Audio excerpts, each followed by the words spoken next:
Do you get up in the match and then somehow blow your lead? Hi, I'm Dr. Patrick Cohn. In this video, I'm going to talk about how you can continue to play well when you're up in the match. You're watching the Tennis Psychology Podcast.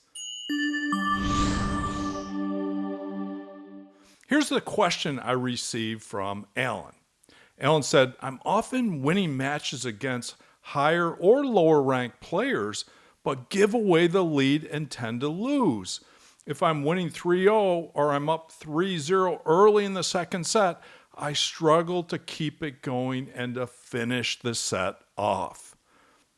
Alan, this is a super common challenge for tennis players, both junior level tennis players and adult tennis players as well.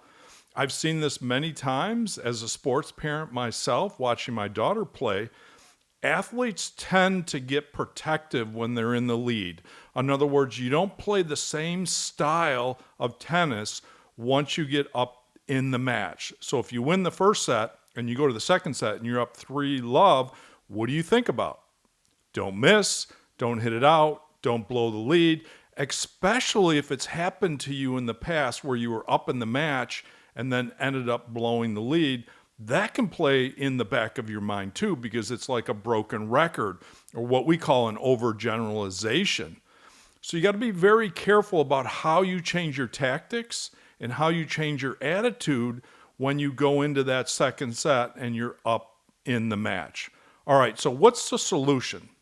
The bottom line is you're being held back by a comfort zone. You're uncomfortable playing that better player and you're up in the match and you're unsure whether you can close it out. Here's what you need to do.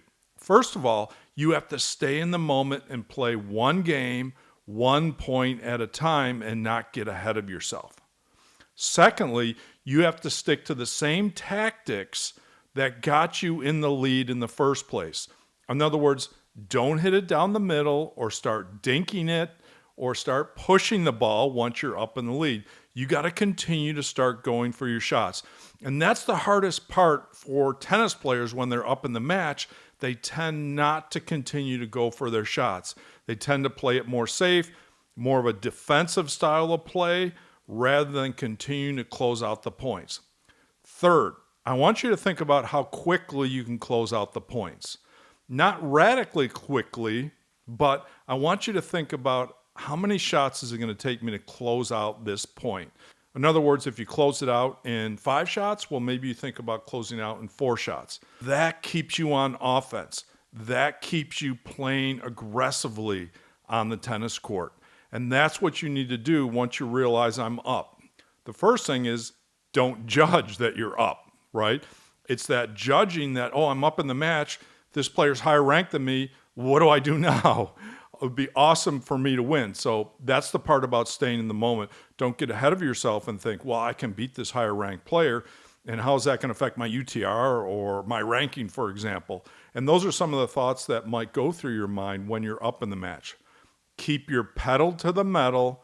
Stay focused on the tactics, the winning tactics that help you get into the lead and continue to swing out on the ball. Trust your shots and go for it. All right, thanks for the question. Hey, if you want help with your mental game, check us out at sportspsychologytennis.com, where we have other videos and articles for you to read.